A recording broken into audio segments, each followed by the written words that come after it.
ओम शांति। अव्यक्त गीतांजलि का आज 30वां दिन अर्थात अंतिम दिन है। इस अव्यक्त गीतांजलि की श्रृंखला में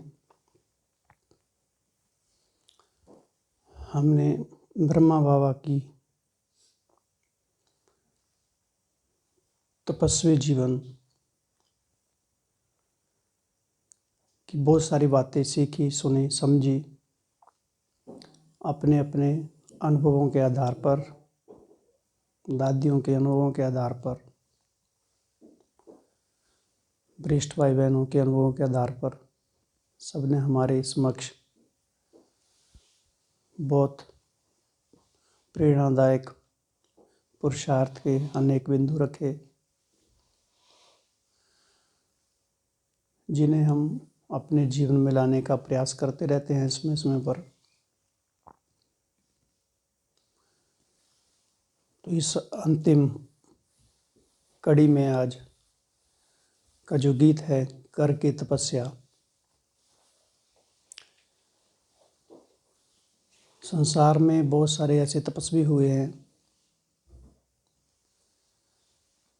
जिनका स्वयं भगवान भी जिक्र करते हैं, महिमा करते हैं कि तपस्या के बल से, पवित्रता के बल से ही संसार को थमाया है साधु संतों, महंतों, सन्यासियों ने। लेकिन संसार को जो परिवर्तन करने की जो जिम्मेदारी है, जवाबदारी है, उसके लिए संसार में एकमात्र ही आत्मा है जिस लक्ष्य को पूरा करने के लिए भगवान ने उनको अपना रथ बनाया, प्रजापिता ब्रह्मा बाबा, जिनकी तपस्या से न केवल मनुष्य आत्माएं परिवर्तन होती है बल्कि प्रकृति के पांचों तत्व भी सतो प्रधान अवस्था को प्राप्त कर जाते हैं। तो ऐसे महातपस्वी यों के तप से, ऐसे महातपस्वियों का जो संग है वो हम सबको मिला है। जिस तपस्या के बल पर हमारे जन्म जन्म के पाप कर्मों का बोझा, जिनसे हमको मुक्ति मिली, जीवन जीने की कला मिली, नए विचार मिले, नया उमंग उत्साह मिला, जैसे मृत आत्माओं को जैसे एक प्राण ऊर्जा मिली, शक्ति मिली। तो ब्रह्मा बाबा की तपस्या जो सबको आकर्षित करती थी,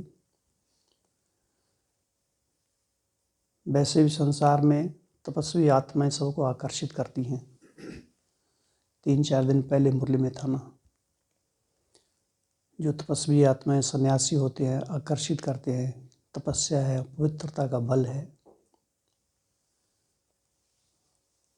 तो ऐसी परमात्मा प्योरिटी को बाबा ने अपने जीवन में ऐसे समा लिया था जैसे श्वासोश्वास समा लिया था।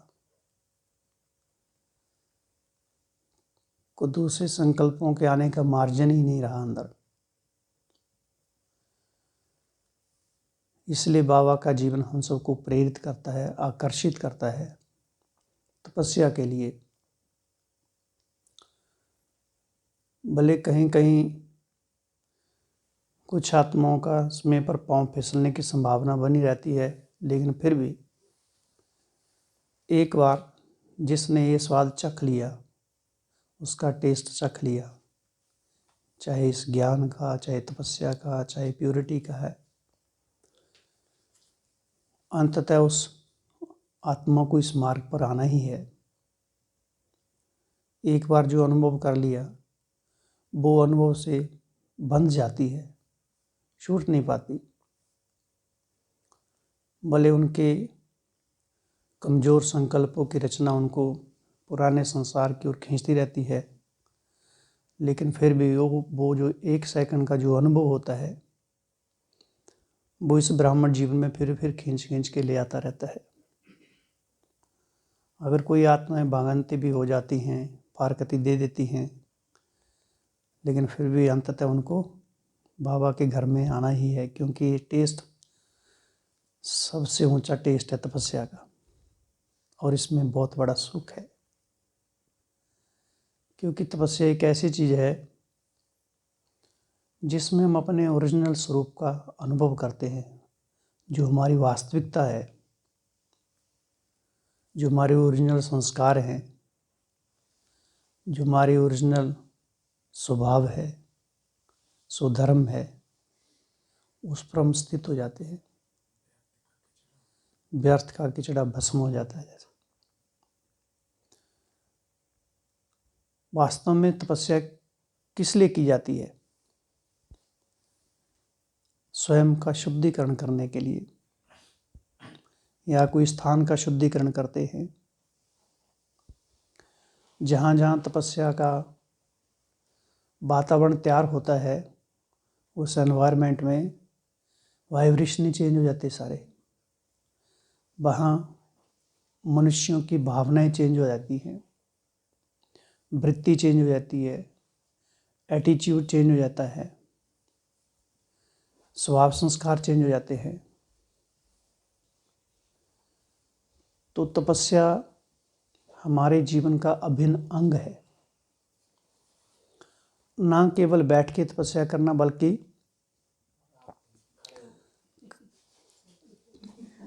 चलते फिरते, खड़े होकर संकल्पों की साधना, जो सबसे बड़ी है वो है हमारे संकल्पों की साधना। आज का ही वरदान है ना, संकल्प है बीज। अगर बीज शक्तिशाली है तो कर्म और वाणी स्वतः शक्तिशाली होंगे। रातों की क्लास में बताया ना, सारा काम स्मृति के ऊपर करना है।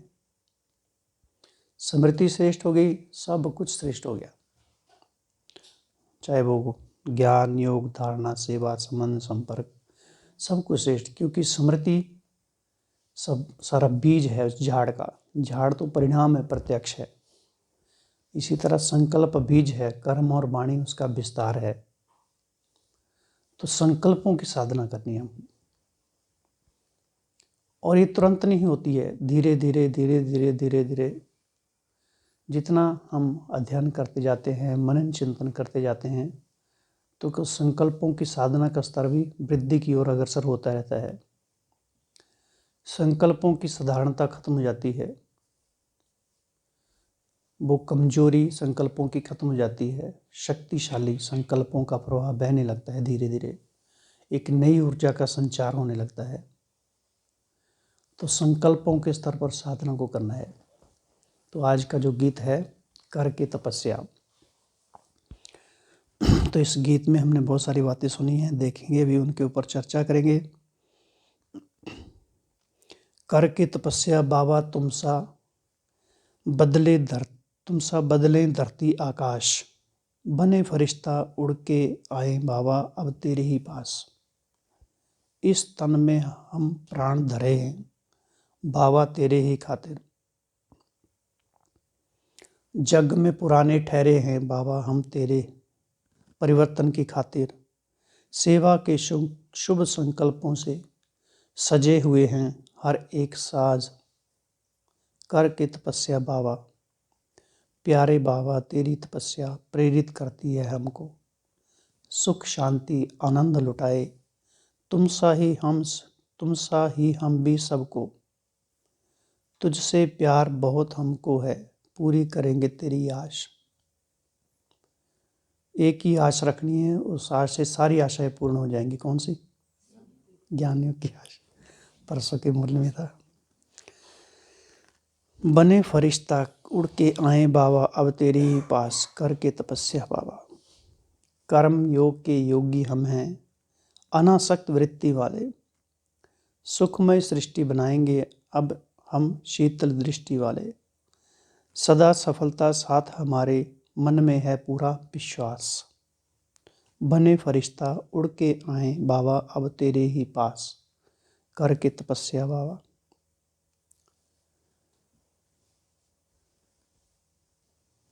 तो इस तपस्या में बहुत सारे गीतों में हमने बाबा की कुर्बानी सुनी, ब्रह्मा तेरी कुर्बानी, सबसे ऊंचा तेरा प्यार,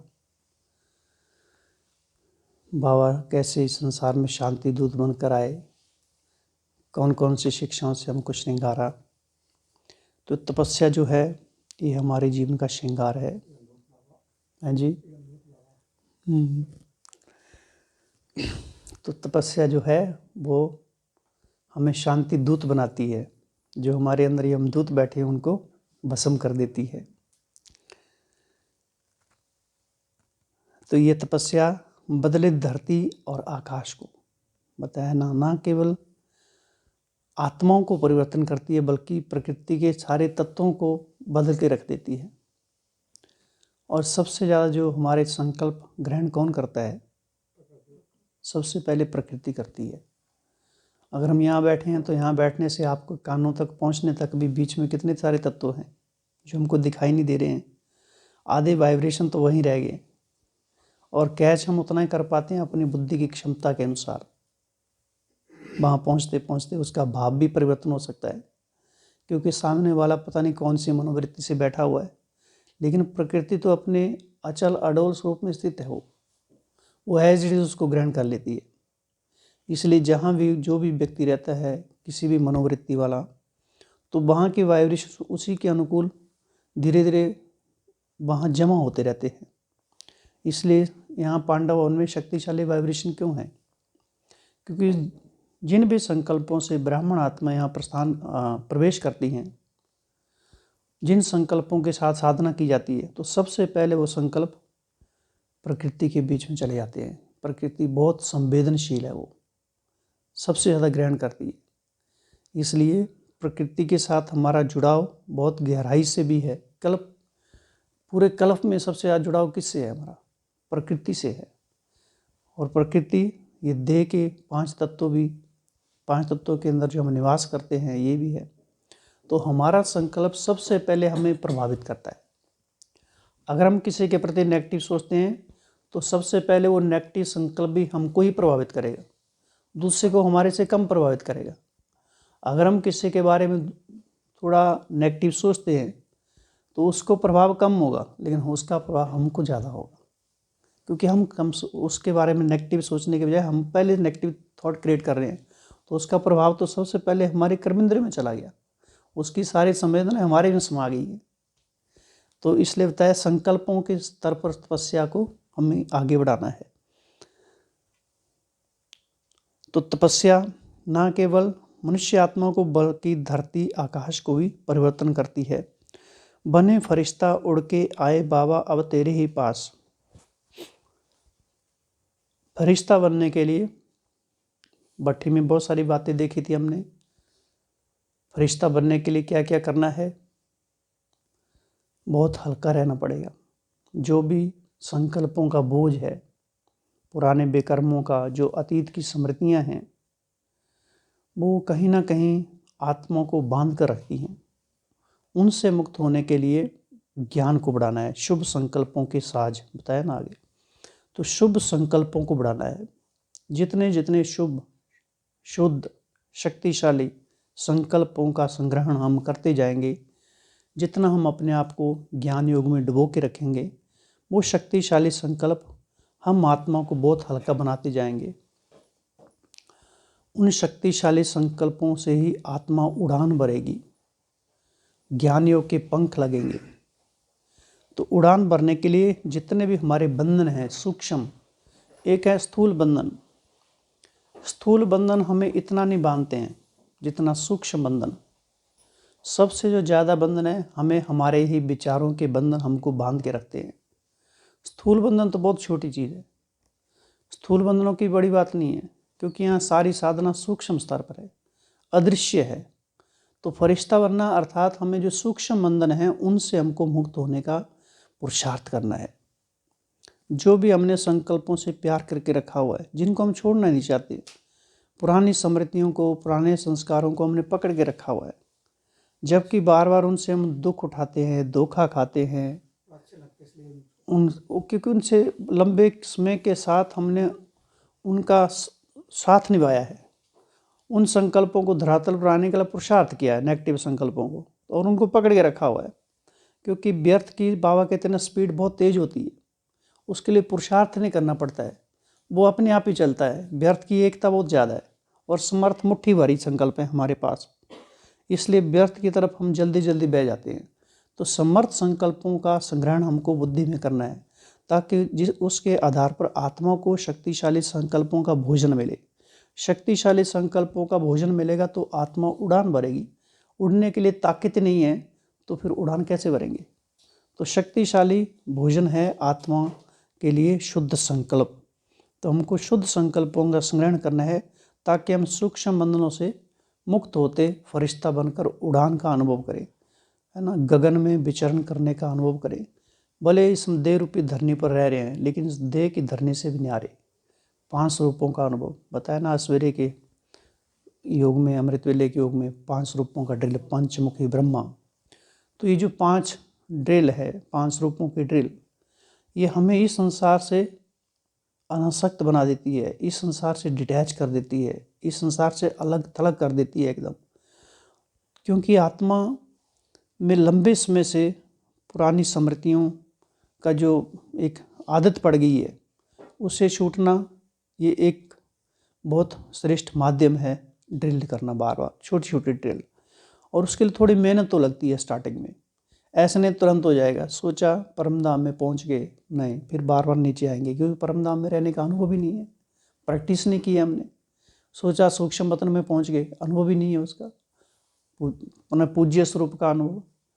तो इसके लिए थोड़ा प्रैक्टिस चाहिए, बार बार प्रैक्टिस करते रहेंगे। करते करते करते बताया ना, स्मृति को समर्थ बनाने के लिए क्या करना पड़ेगा? बार बार रिकॉल करना पड़ेगा, उसको दोहराना पड़ेगा, बार बार उसका रिवाइज करना पड़ेगा, तो उसका रियलाइजेशन होगा। अगर मैं उसको रियलाइज नहीं करता तो रियलाइजेशन कैसे होगा? तो हमको अगर फरिश्ता बनना है, एक उड़ान भरनी है, तो जितने भी हमारी सूक्ष्म मन के बंधन हैं, जितनी भी जंजीरें हैं, उनको तोड़ने के लिए हमें खुद अपने ही स्तर पर कार्य करना पड़ेगा। स्वयं की जांच करनी पड़ेगी, स्वयं पर पहरा देना पड़ेगा। दूसरों पर पहरा देना बड़ा आसान है, लेकिन स्वयं पर पहरा, स्वयं के पहरेदार बनना, स्वयं को देखना कि स्वयं का जो संसार है, आंतरिक संसार, उस आंतरिक जगत में क्या क्या चल रहा है, उस जगत में हमने क्या क्या, किस किस को पालना दे रहे हैं, जो व्यर्थ का भंडार है, जिससे हमारा उत्थान नहीं हो रहा है, पतन हो रहा है, उससे हम कैसे मुक्त हों। तो हम अगर उड़ान भरना चाहते हैं फरिश्ता बनकर, अर्थात इस देह रूपी धरनी से डिटैच होना चाहते हैं, या देह की स्मृतियाँ दिनों दिन हमारी कम होती जाएं। ऐसा नहीं है कि देह की स्मृतियाँ रहेंगी नहीं, रहेंगी, लेकिन धीरे धीरे उनका अनुपात कम होता जाए। विदेही अवस्था की, अशरीरी अवस्था की, परम धाम की स्मृतियाँ, सूक्ष्म वतन की स्मृतियाँ, स्वर्ग की स्मृतियाँ, इस संगम युग की स्मृतियाँ। कल बाबा ने बताया ना, कल मुनि में बार बार सिमरन करते रहो, वापस घर जाना है, अब हमको नई दुनिया में आना है, बाप हमको लेने के लिए आए हुए हैं। तो ये स्मृतियाँ हैं, ये जो सिमरन है, ये हमको संसार की व्यर्थ स्मृतियों से मुक्त करता है, हमें शक्तिशाली बनाता है, उड़ान भरने के लिए नए पंख देता है, हमारे पंखों को, स्मृतियों के पंखों को मजबूत बनाता है। तो अगर हमें उस अवस्था का अनुभव करना है, हल्के रहें हम सदा, तो हमको ये अपने ऊपर काम करना पड़ेगा।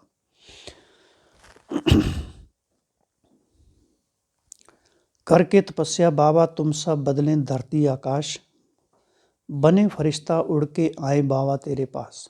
तो बाबा के पास हम पहुंचने की अनुभूति कर पाएंगे।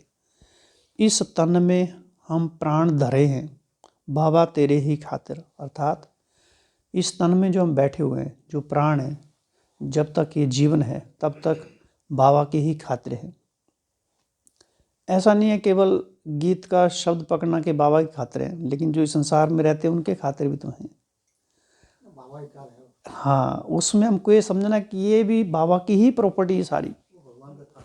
वो भगवान के कार्य में हम इन्वॉल्व हो जाएंगे तो बाकी सारे कार्य भी अपने आप ही सिद्ध होने शुरू हो जाएंगे। तो जहाँ भी हम रहते हैं, जिस भी स्थान पर रहते हैं, उस स्थान को भी हम बाबा का स्थान समझें। इसलिए बाबा हमेशा क्या कहते हैं, आपका परमानेंट एड्रेस कहाँ है? मधुबन है, लेकिन घर क्या है? सेवा स्थान है वो केवल। तो जो भी, चाहे बच्चे हैं, ताया, काका, चाचा, मामा, जो भी हैं, वो सब स्टूडेंट हैं, हमको सेवा के लिए सहयोगी, तो हमको टेक्निक सीखनी है कि उनको हम सेवा में सहयोगी बनाएं कैसे। जरूरी नहीं है उनको पूरा का पूरा सेवा में लग जाना चाहिए, थोड़ा थोड़ा थोड़ा थोड़ा थोड़ा करते करते कणा कणा करते करते आखिर एक दिन भी खींच लेंगे। कहते हैं ना, गए थे टांडा लेने और बावर्ची बन के बैठ के, मालिक बन के। तो करना वास्तव में तो करना हमको वही है, लेकिन किस तरीके से करना है, धीरे धीरे, जैसे चूहा फूंक मारता है, काटता है।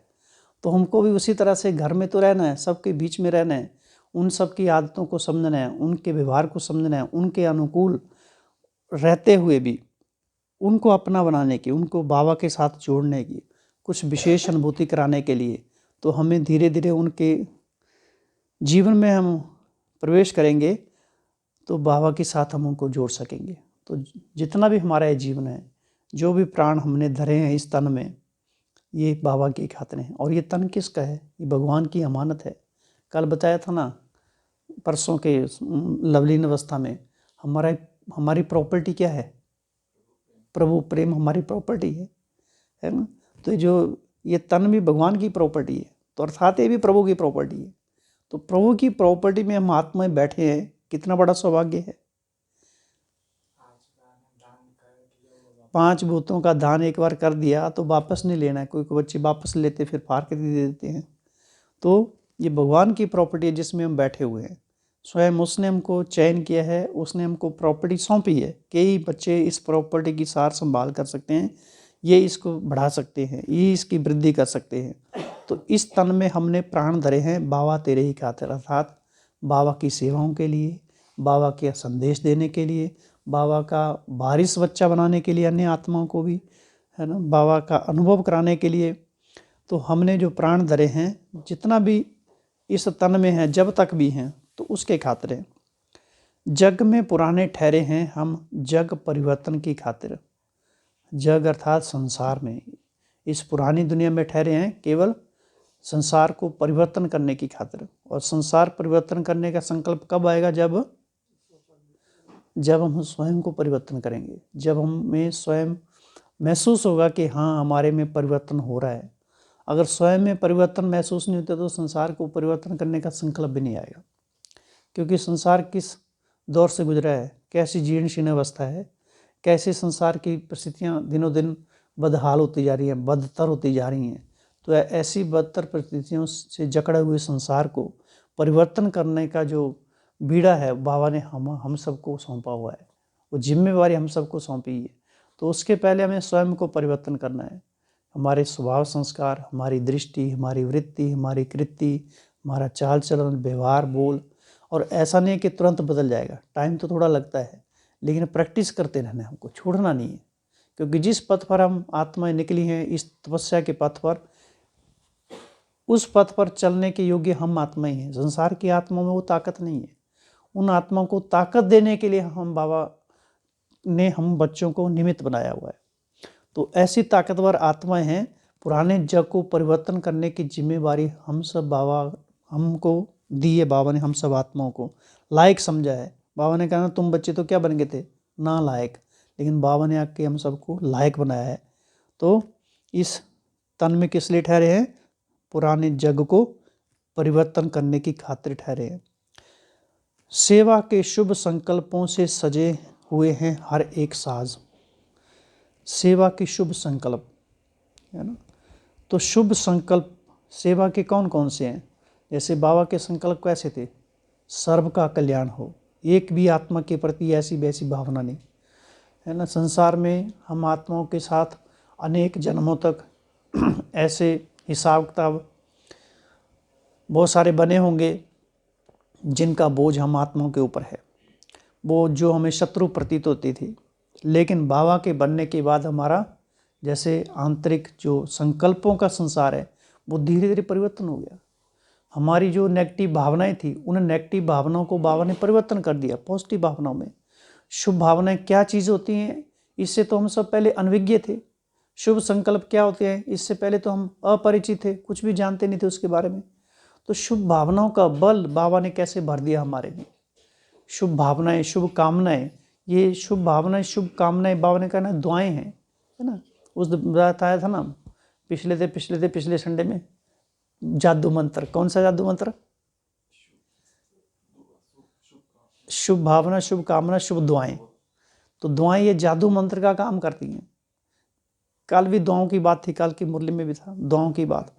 हाँ जी, दुआ दूसरों से दुआएं प्राप्त करना, हाँ जी करना, भले कोई भी आत्माएं, भले वो हमारे संबंध संपर्क में नहीं भी है, लेकिन फिर भी उनकी दुआएं प्राप्त करना, उनकी हाँ जी अर्थात उनकी बात को सुनना, सोचना, समझना, उनको रिस्पॉन्स देना।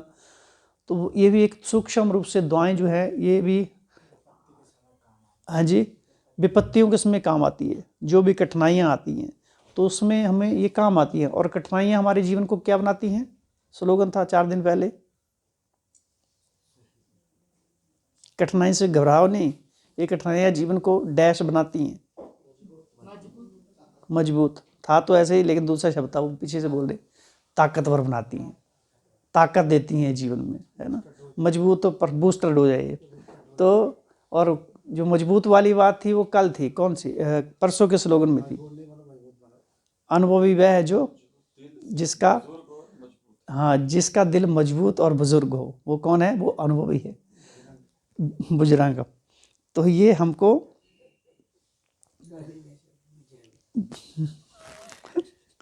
दादियाँ बोलती है ऐसे। तो सेवा के शुभ संकल्प, शुभ दुआएं और शुभ संकल्प धीरे धीरे बढ़ते जाते हैं। धीरे धीरे सब महसूस करते होंगे, जैसे जैसे पुरुषार्थ के प्रति अपने पर कड़ा पैरा रखते हैं, नज़र रखते हैं, मुरली को थोड़ा एकाग्रता से पढ़ते हैं, सुनते हैं, विचार सागर मंथन करते हैं, तो संकल्प धीरे धीरे परिवर्तन हो ही जाते हैं, अपने आप ही होते हैं। अगर हम सोचें एक ही दिन में करने हैं, वो एक दिन का काम नहीं है। ये साधना तो अंतिम समय तक है, अंत क्षण तक, अंतिम क्षण तक है। इसलिए बाबा कहते हैं जब तक जीना तब तक ज्ञान अमृत पीते रहना है। इसलिए रोज पीते रहना, बार बार पीना है। नशा चढ़ाने के लिए 1-2 बार नहीं है, बार बार पीना पड़ेगा उसको। ये नशा उतारना ही नहीं है बिल्कुल, है ना। और पीने के लिए पहले से तैयारी करके रखनी पड़ेगी। नशा उतर गया और पहले हम ढूंढे अभी कहाँ है पीने के लिए, तो पहले से वो संकल्प, वो सामग्री वो तैयार करना पड़ेगा, ताकि हम समय पर पी सकें और नशे में रह सकें।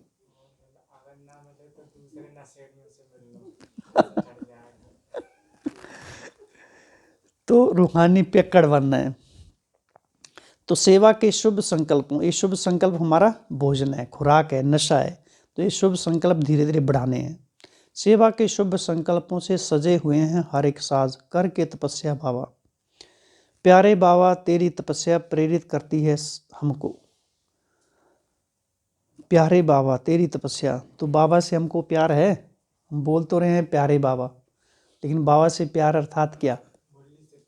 हाँ, उस दिन बताया था ना, अगर मुरली से प्यार नहीं तो भगवान कैसे मानेगा कि मुरलीधर से प्यार है? तो उसकी मुरली से प्यार, उसके परिवार से प्यार, उसके मधुबन से प्यार, उसके यज्ञ से प्यार, उसकी सेवा से प्यार, उसके सेवा केंद्रों से प्यार, उसकी श्रीमत से प्यार, और पवित्रता से प्यार, तो टोली से प्यार, ब्रह्मा भोजन से प्यार, परिवार से प्यार, राजयोग से प्यार। तो प्यार को धीरे धीरे कैसे बढ़ाएंगे? इन चीज़ों से करेंगे तो बाबा से प्यार करने की जरूरत नहीं है, वो प्यार तो अपने आप ही हो जाएगा, है ना। जिससे हमारा संसार में अगर प्यार होता है तो उसकी हर चीज़ प्यारी लगती है, खराब नहीं लगती है वो, है ना। और उसकी चीज़ अगर कोई वेस्ट करे तो अंदर में कैसी कैसी भावनाएं जागृत हो जाती हैं। तो ऐसे ही बाबा की हर एक चीज़ से प्यार हमारा दिनों दिन बढ़ता जाए, है ना। परिवार भले कैसा भी है, लेकिन भगवान ने उसको चयन किया हुआ है। भले कोई हमारे पीछे पड़ा हुआ है, आधो के ना आधो के ही, लेकिन वो हम किस लिए? बाबा ने हमारे पीछे उसको लगाया हुआ है, किस लिए? संपन्न बनाने के लिए। सदा जागते रहो, है ना, जागती ज्योत बन के रहिए, ताकि हम ठंडे ना हो जाए पुरुषार्थ में, है ना। इसलिए बताया ना, कठिनाइयाँ परिस्थितियाँ क्या करती हैं? मजबूत बनाती हैं। रात को हुई था ना कल की मुरली में, ये बिगने हैं, मुश्किल हैं, चैलेंजेस हैं, क्या करते हैं ये? हाँ, फाउंडेशन, स्मृतियाँ दिलाती हैं। हमारी स्मृति के खेल है ये सारा, ये खेल है, साइड सीन है, नथिंग न्यू है। तो ये हमको ताकतवर बनाती हैं, अलर्ट करती हैं, सदा अलर्ट मोड पर रखती हैं। तो प्यारे बाबा तेरी तपस्या प्रेरित करती है हमको, और तपस्या वास्तव में, तपस्या का परिणाम क्या है? सुख, शांति, आनंद लुटाए, तुम सा ही हम भी सबको। तपस्या जो है वो सुख शांति का स्रोत है। आनंद का स्रोत है, क्योंकि जब हम तपस्या में बैठते हैं तो संसार को भूल जाते हैं। हमने अपने मन बुद्धि में संसार को जो पकड़ के रखा हुआ है, इतने देह के संबंधों को पकड़ के रखा हुआ है, उनसे छूट जाते हैं तो आत्मा उड़ान भरती है। और जितना हम उड़ते हैं कितना हल्के होते हैं।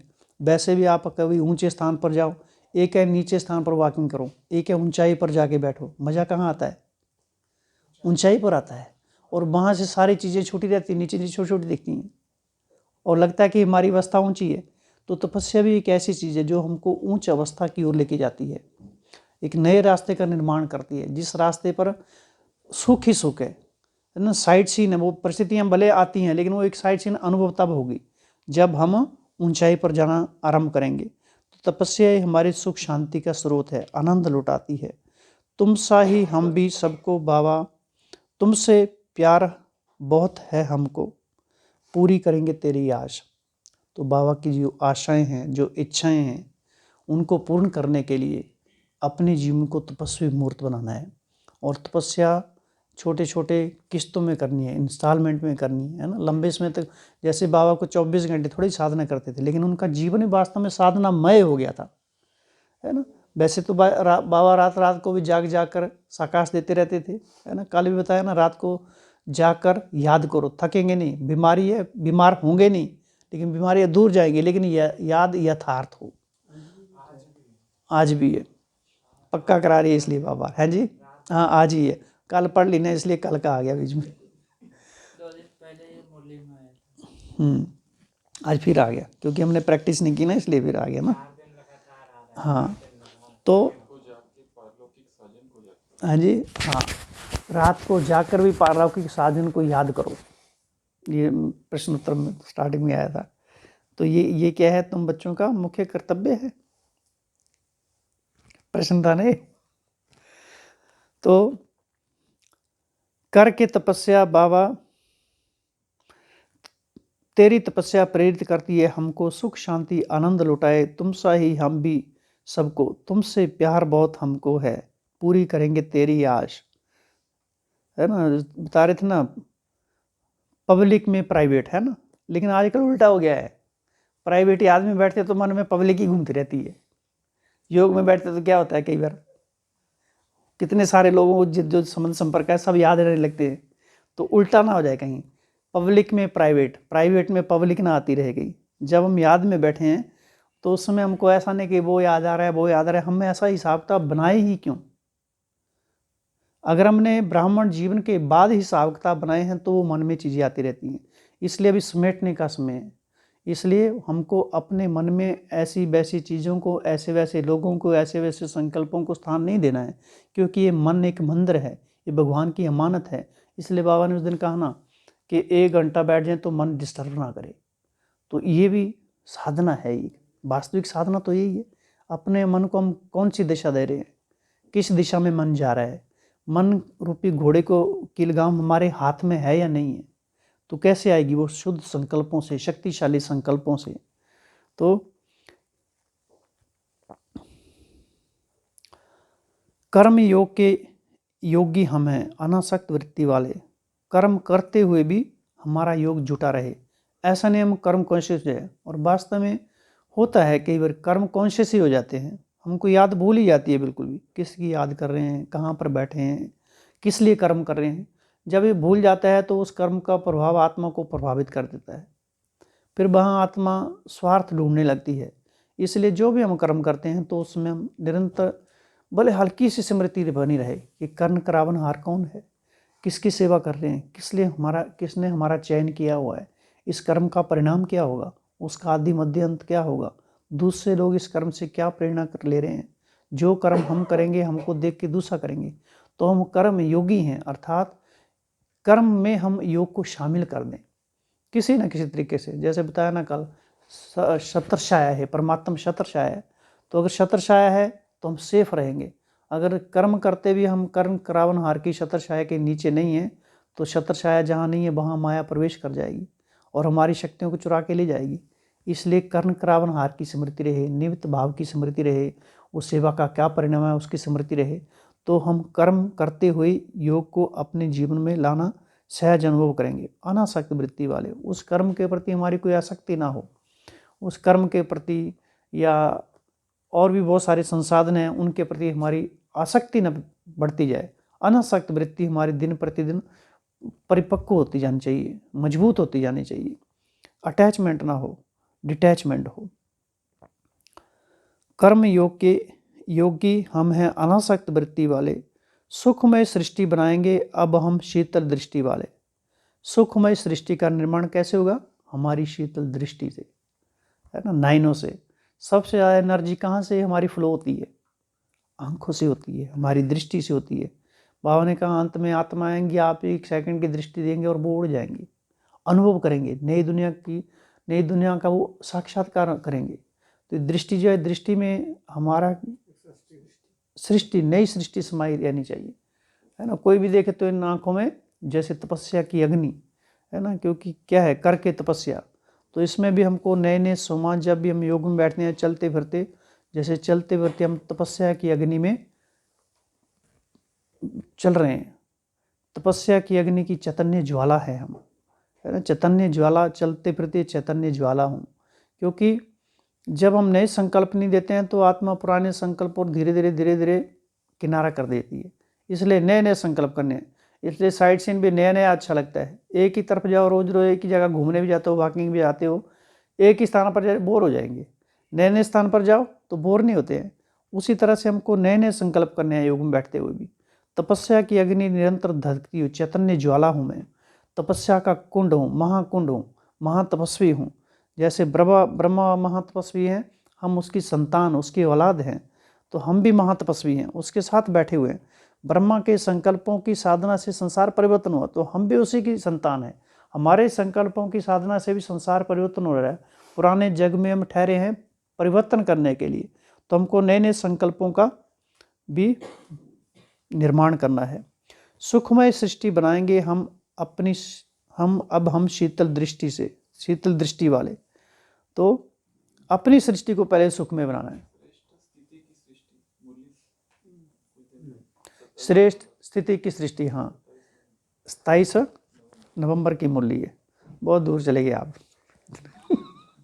श्रेष्ठ स्थिति की सृष्टि, हाँ, तो वो हमको निर्माण करनी है। सदा सफलता साथ हमारे मन में है पूरा विश्वास। क्यों सफलता साथ है? क्योंकि स्वयं भगवान हमारे साथ में है, सिद्धिदाता हमारे साथ है। हम स्वयं भी कम थोड़ा नहीं है, स्वयं भी मास्टर सर्वशक्तिवान है। भगवान की फौलादी औलाद हो, समय का भी सहयोग, वरदान इसमें चल रहा है ना, और कल्प कल्प के हम विजयी हैं। तो सदा सफलता साथ हमारे मन में है पूरा विश्वास, बने फरिश्ता उड़ के आए बाबा अब तेरे ही पास। तो ये तपस्या की कुछ बातें थी। अब इसके साथ में कुछ दूसरी बातें देखेंगे। इसके लिए हमको कौन कौन सी सूक्ष्म साधनाएं करनी है। एक तो है तपस्या को मजबूत बनाने के लिए सबसे पहला जो हमारा पाठ है, आत्मवानी स्थिति, आत्मिक दृष्टि, आत्मिक वृत्ति का अभ्यास। चलते फिरते उठते बैठते, क्योंकि जब हम देह से डिटैच नहीं हैं तो तपस्या के उतना शक्तिशाली अनुभव होता नहीं है। भले हम योग में बैठे हैं, लेकिन धुंधली सी स्मृतियाँ भी देह की हैं तो भी शक्तिशाली अनुभव नहीं होता है।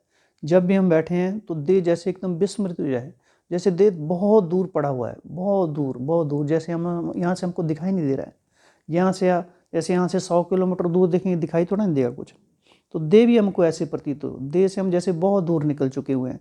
तो इसके लिए हमको चलते फिरते आत्मिक दृष्टि का, आत्मिक स्थिति का अभ्यास करना है।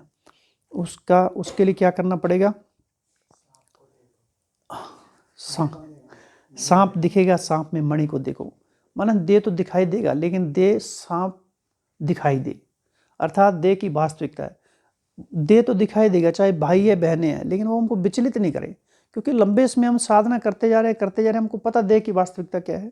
इससे क्या दिल दिखाना, आखिर तो ये मिट्टी में मिल जाना है। परसों लाल देव भाई जी ने शरीर छोड़ा, कितना निर्माण चित्त थे, कितना मीठे थे, आखिर फिर भी देह छोड़ दिया। क्या है, मिट्टी है एकदम, बिल्कुल चले गए, वो सहज निकल गए। उनकी सेवा करते थे राजेश भाई लॉन्ड्री वाले, तो उनको बोलते थे लाल देव भाई, अभी अंतिम कुछ 4-5 दिन पहले ही बोला, तुमको भी ऐसे छोड़ना एक दिन शरीर तुम भी ऐसे बीमार हो गए। तो उनकी देखो चेतना, उनकी स्मृति कैसी पक्की है लालदेव भाई जी की। लास्ट तक मुरली पढ़ते थे। तो उन्होंने हमको वो भी आवाज से पढ़ते थे। हाँ, चश्मा नहीं था। तो एक बार क्या हुआ, हम शाम को, हाँ जी क्या करते थे, हाँ, तो हमको एक बार क्या हुआ, शाम को हम बैठते थे उनके साथ में, वो घंटों घंटों तक बैठे रहते थे डाइनिंग में शाम में, 4-4 घंटे, माना बैठे अकेले बैठे हुए एकदम युग में। तो एक बार हम बैठे थे तो हमको कहते हैं तुम्हें पहेलियाँ आती हैं? मैं हम बोला हाँ थोड़ी बहुत आती हैं। तो बोला ये बताओ कौन आ रहा है, कौन जा रहा है, कौन बैठा है और कौन खड़ा है? तो हम सोचा, नहीं बताया उनको। मैंने कहा लालदेव भाई जी आप ही बता दो। तो बोला विनाश खड़ा है, बाबा बैठा है, सतयुग आ रहा है, कलयुग जा रहा है। कितनी अच्छी बात बताई। फिर क्या हुआ, फिर 5-6 महीने, ये 2-3 साल पहले की बात है, फिर 5-6 महीने के बाद फिर वो बैठे हुए थे और भी कोई लोग बैठे थे, हम भी बैठ गए। तो हम थोड़ा मूड अप डाउन होगा उनका। तो हमने पूछा लालदेव भाई जी कौन आ रहा है, कौन जा रहा है, कौन बैठा है, कौन खड़ा है? तो हमको कहते हैं मैं इस काम के लिए बैठा हूँ क्या? कौन आ रहा है, कौन जा रहा है, मुझे क्या लेना देना उससे? मानो वो इतना स्टिक जवाब देते थे, सब चुप हो जाते थे। तो हमको ये देह की वास्तविकता को समझना है, ये देह में क्या रखा हुआ है ना? तो इससे हमारी जो है किनारा, बुद्धि किनारे होती जाएगी। कौन से अभ्यास से? आत्मा के अभ्यास से। आत्मवानी स्थिति, आत्मिक दृष्टि, आत्मा के 7 गुणों का अनुभव, उस अनुभव करना ही तपस्या है कि मैं आत्मा सुख स्वरूप हूँ। तो उसमें टिक जाने का है कि वास्तविक सुख कौन सा है, अतीन्द्रिय सुख है। अर्थात इन इंद्रियों से परे जब मैं आत्मा निकल जाती हूँ तो बहुत हल्की हूँ, बहुत शक्तिशाली हूँ, बहुत प्योर हूँ, सुख से भरी हुई हूँ, परमात्मा प्योरिटी से भरी हुई हूँ। तो वो जो अनुभव है हमको देह से धीरे धीरे डिटैच करता जाएगा। कोई भले हमारे सामने कैसा भी आ जाए, किस तरह की आत्मा, भले कोई अट्रैक्शन करने वाली आत्मा हो, लेकिन हमारे पर उसका लेप शेप नहीं चढ़ेगा। थोड़े समय के हम संबंध संपर्क में आएंगे, जितना हमको उससे जरूरत होगी, काम होगा, सेवा होगी, किया और किनारे, फिर हमको याद नहीं आएगी। तो इसलिए बाबा ने सबसे पहले ये 14 साल कौन सा अभ्यास कराया सबको? आत्मा का, आत्मा का। तो ये हमको अभ्यास पक्का करना है। ज्ञान भी समय पर स्मृति नहीं आती तो घबराते हैं। तो इसलिए अभी हमको समय है स्मृति को पुष्ट करने का, मजबूत करने का, शक्तिशाली बनाने का। तुमको चलते फिरते उठते बैठते ये अभ्यास सहज है। और ये तुम सबको पता है कि हम तो हैं ही वास्तव में आत्मा। परिवर्तन कहाँ से हुआ? कल की मुरली में था ना, सारा सार क्या है? एक संकल्प से परिवर्तन हो गया, मैं शरीर नहीं आत्मा हूँ। इस स्मृति से, परिवर्तनों से हमारे मन में सबके प्रति फिर शुभ भावनाएं जागृत होंगी और शक्तिशाली बनती जाएंगी और देह के प्रति आकर्षण धीरे धीरे कम होता जाएगा। तो हमको ये अभ्यास करना है, आत्मिक दृष्टि का अभ्यास, आत्मिक वृत्ति का अभ्यास। दूसरी बात है एकांत में रहने का, ज़्यादा अपना अनुभव बढ़ाना है। क्योंकि जब हम एकांत में चले जाते हैं तो आसपास जब हमारे पास किसी देहदारी के विचार नहीं होते हैं तो हमारा प्रकृति से जुड़ाव होने के साथ साथ हम अपने आप को महसूस करना शुरू कर देते हैं। क्योंकि वहाँ दूसरे देहदारी भी नहीं है और स्वयं की देह की भी शुद्ध धूत धीरे भूल जाती है। क्योंकि एकांत है, प्रकृति में सन्नाटा छाया हुआ। उस सन्नाटे में, क्योंकि आत्मा परम धाम में क्या है? सन्नाटा है एकदम। तो आत्मा उस सन्नाटे में जब खोने लगती है तो गहराई से हम महसूस करते हैं, ये देह से विस्मृत हो जाते हैं। तो एकांत को ही बढ़ाना है। इसलिए बताया ना, पब्लिक में प्राइवेट, अगर हम भले पब्लिक में बैठे हुए भीड़ भाड़ में, तब भी हमको एकांत का अनुभव करना है। इसलिए जब हम बाबा के मिलन में सब एकत्रित होते हैं इतनी संख्या में, भाई बहनें कैसे एकांत में चले जाते हैं सब। तो वहाँ भी इतना भीड़ है ना, रश है ना, लेकिन सब एकांत में है क्योंकि प्रवाह ही वैसा है। तो हमको चलते फिरते भी भीड़ में भी एकांत का अनुभव और वैसे भी स्थूल रूप से भी एकांत में हमको ज़्यादा से ज़्यादा समय बिताने की प्रैक्टिस करनी है। और ऐसा नहीं है एकांत भले शहर में रह रहे एकांत नहीं है, एकांत सबको मिलता है। घर में आ रहे हैं एकांत है, घर में जब माताएं हैं घर में रहती हैं, सब काम धंधे पर चले जाते हैं, पूरा घर एकांत में पड़ा हुआ है। ऑफिस में बैठे हैं, ऑफिस में भी ऐसा नहीं कि 24 आवर ही सब कोई आ ही जा रहे हैं, वहाँ भी थोड़ा एकांत का अनुभव होता है। चलो संडे को बगीचे में चले जाओ थोड़ा, इसलिए बाबा कहते छुट्टी लेके प्रैक्टिस करो, एकांत में बैठ के मैं आत्मा हूँ, आत्मा हूँ, आत्मा हूँ प्रैक्टिस करो। तो ये आत्मा जो आत्मिक प्रैक्टिस है, ये हमारी तपस्या को प्रज्वलित कर देगी, शक्तिशाली बना देगी। तो ये हमको चलते फिरते भी अनुभव कर रहा है। तो पहला था आत्मिक दृष्टि, आत्म अभिमानी स्थिति, आत्मिक वृत्ति का अभ्यास और एकांत प्रिय। दूसरा है देह के संबंधों से उपराम, गहराई से चिंतन करना है कि लंबे समय से दिन संबंधों से हमको निभा रहे हैं। केवल बाबा ने कहा ना ऊपर ऊपर से प्यार करो, था ना मुरली में आता ना कई बारी, निभाना सबके साथ है, तोड़ निभाना है, ऊपर ऊपर से प्यार, आंतरिक प्यार हमारा भगवान से, लव उससे जुड़ता रहे, लव और ला का बैलेंस। तो ये प्रैक्टिस दूसरी, देह में रहते विदेही का अभ्यास। देह में बैठे हैं अभी अभी विदेही, देह में बैठे हैं अभी अभी विदेही, अभी अभी यहाँ अभी अभी यहाँ। सारे ज्ञान का सार क्या है? आना और जाना। बस इसकी प्रैक्टिस बार बार करती जानी है, तो भी हमारी स्मृति शक्तिशाली होती जाएगी। तो देह में रहते विदेही। फिर नेक्स्ट है साक्षी अवस्था का अभ्यास, जो कल भी देखा था, और ये बड़ी शक्तिशाली अवस्था है। हर एक के पार्ट को साक्षी होकर देखना है, और हर एक के नहीं, अपने पार्ट को ही साक्षी होकर देखना है। चाहे वो हमने सुख वाले क्षण व्यतीत किए चाहे दुख वाले, दोनों से ऊपर अप्रभावित हैं, है ना। ये संगम युग के साक्षी अवस्था, अर्थात हम हमेशा संगम युग के टॉप पॉइंट की स्मृति हमको रहनी चाहिए कि हम ऊपर खड़े रह के सब कुछ देख रहे हैं, ना हमको इधर का प्रभावित कर रहा है ना हमको इधर का प्रभावित कर रहा है, क्योंकि हम दोनों से ऊपर हैं। तो साक्षी अवस्था का अनुभव करना है, क्योंकि ऐसा ही नहीं है किसी के जीवन हमारे अनुकूल ही चलेगा, हर एक का अपना अपना है, और अपने जीवन को भी वैसे साक्षी होकर देखना है। उससे हम भी हमको ज़्यादा छेड़छाड़ नहीं करनी है। जब हम साक्षी अवस्था में हो जाएंगे तो स्वतः आत्मा उससे भी किनारे हो जाएगी, उससे भी किनारे हो जाएगी, ऊपर उड़ने लगेगी। नहीं तो कई बार हमको सुख से आसक्ति हो जाती है, दुख से तो आसक्तियाँ तो हैं ही है, सुख से भी आसक्ति हो जाती है। फिर बार बार उसी अनुभव को हम पकड़ना चाहते हैं, पकड़ में आता नहीं है, और फिर दुखी हो जाते हैं। तो वो भी चला जाएगा, वो भी चला जाएगा, कहा ना ये अनित्य है सारा। तो साक्षी अवस्था का अभ्यास करना है। फिर नेक्स्ट है नथिंग न्यू की स्मृति, कल भी बताया था ना, नथिंग न्यू की स्मृति। ये तो आएंगे, पता बाबा ने बताया ना, सफलता साथ हमारे मन में है विश्वास। तो सफलता तो हमारी निश्चित ही है, तो हमको नथिंग न्यू की, ये सब तो परिस्थितियाँ आ रही हैं, खेल की तरह आ रही हैं, साइड सीन की तरह आ रही हैं, नथिंग न्यू पहले भी आए, लेकिन विजय तो हमारी है। तो इनको हमको साक्षी होकर देखना है। कोई बात नहीं, आ रही है तो चली जाएंगी, किस लिए? पाठ पढ़ाने के लिए आ रही हैं, परिपक्व बनाने के लिए आ रही हैं, शक्तिशाली मजबूत बनाने के लिए आ रही हैं, ताकतवर बनाने के लिए आ रही हैं। तो तपस्या का बल हमारा फिर दिन प्रतिदिन बढ़ता जाएगा। तो क्या था? देह में रहते विदेही, नथिंग न्यू की स्मृति, साक्षी अवस्था और न्यारे प्यारे का अभ्यास, जो देह में रहते विदेही, बार बार उससे डिटैच होने का, और कर्म करते हुए योग का बैलेंस। ऐसा नहीं हम पूरा कर्म कॉन्शियस हो जाएं। और नेक्स्ट है होपलेस नहीं बनना कभी भी, होपलेस में होप पैदा करने वाला बनना है। नहीं तो कभी कभार होता है पूरा दिन पुरुषार्थ किया फिर भी कुछ नहीं हाथ में आ रहा है, फिर हम सारा दिन करने के बाद दिल शिकस्त हो जाते हैं कि कुछ हो नहीं रहा है। छोड़ दो, जो बीत गया सो बीत गया, उसको क्या देखना, उसको कुछ कर नहीं सकते, उससे सीखो, आगे बढ़ो, कुछ नवीनता करो, कुछ संगठन में चर्चा करो, कुछ गीत सुनो। अब ये नए नए इतने सारे तरीके यहाँ पुरुषार्थ के चलते, किस लिए? जीवन में नवीनता के लिए।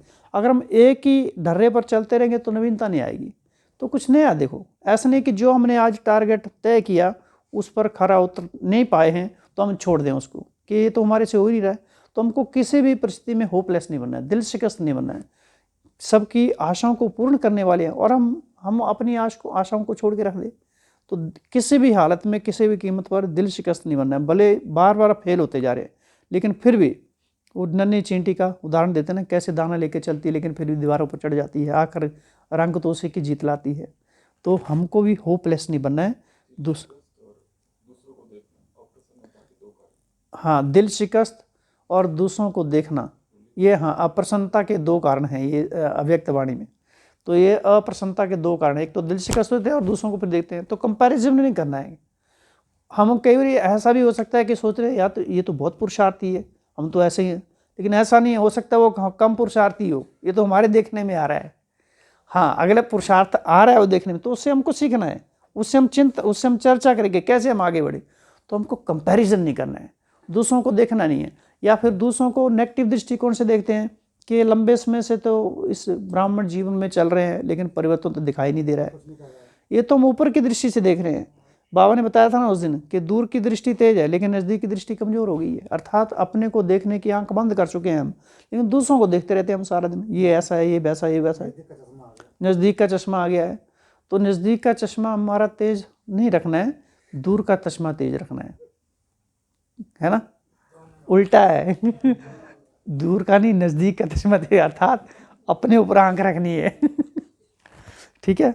तो ये सारी कुछ बातें थी तो गीत को हम एक बार फिर पढ़ते हैं। तो ये सब बहुत सारी बातें हैं। कोई भी हम गीत भी सुनते हैं, अगर हम पूरी एकाग्रता से सुने तो भी एक तपस्या में परिवर्तन हो जाएगा। तो हर एक शब्द के ऊपर हमारी नज़र रहे, उस पर हमारा चिंतन चले। तो गीत था, करके तपस्या बाबा तुम सब बदलें धरती आकाश, बने फरिश्ता उड़ के आए बाबा अब तेरे ही पास, इस तन में हम प्राण धरे हैं बाबा तेरे ही खातिर, जग में पुराने ठहरे हैं हम जग परिवर्तन की खातिर, सेवा के शुभ संकल्पों से सजे हुए हैं हर एक साज, करके तपस्या बाबा प्यारे बाबा तेरी तपस्या प्रेरित करती है हमको, सुख शांति आनंद लुटाए तुम सा ही हम भी सबको, तुमसे प्यार बहुत हमको है पूरी करेंगे तेरी आश, बने फरिश्ता उड़ के आए बाबा अब तेरे ही पास, करके तपस्या बाबा कर्म योग के योगी हम हैं, अनासक्त वृत्ति वाले सुखमय सृष्टि बनाएंगे अब हम शीतल दृष्टि वाले, सदा सफलता साथ हमारे मन में है पूरा विश्वास। बच्चे स्कूल में प्रार्थना करते हैं तो कितना उमंग उत्साह रहता है, कितना जोश रहता है, कितना जोर जोर से बोलते हैं इकट्ठे होके पूरा, और कैसा माहौल हो जाता है। तो उसी बचपन में लौटना है अपने को, उसी बचपन में जीतना है। तो मन में अंदर अंदर इस गीत को प्रार्थना के रूप में बनाना है। प्रार्थना मांगने वाली नहीं है, अधिकार वाली है। तो सुखमय सृष्टि बनाएंगे अब हम शीतल दृष्टि वाले, सब सदा सफलता साथ हमारे मन में है पूरा विश्वास, बने फरिश्ता उड़ के आए बाबा अब तेरे ही पास। तो ये कुछ एक बातें थी। तो आज ये अव्यक्त गीतांजलि की अंतिम कड़ी थी, जिसमें हमने बहुत सारे भाई बहनों से अनुभव सुने, बहुत सारे भाई बहनों ने अपने अपने अनुभव के आधार से हम सबको लाभान्वित किया। तो ये श्रृंखला यहाँ समाप्त नहीं होती है, बल्कि आज से शुरू होती है। हमारा जीवन जो है अव्यक्त मास में अव्यक्त गीतांजलि, अव्यक्त गीत अंदर ही अंदर हम गुनगुनाते रहें, अर्थात अव्यक्त अवस्था की ओर हम दिन प्रतिदिन अग्रसर होते रहते हैं। पुरुषार्थ के नए नए तकनीक हम खुद ही निर्माण करें और एक दो के अनुभवों से लाभान्वित होकर आगे बढ़ते रहें। ओम शांति।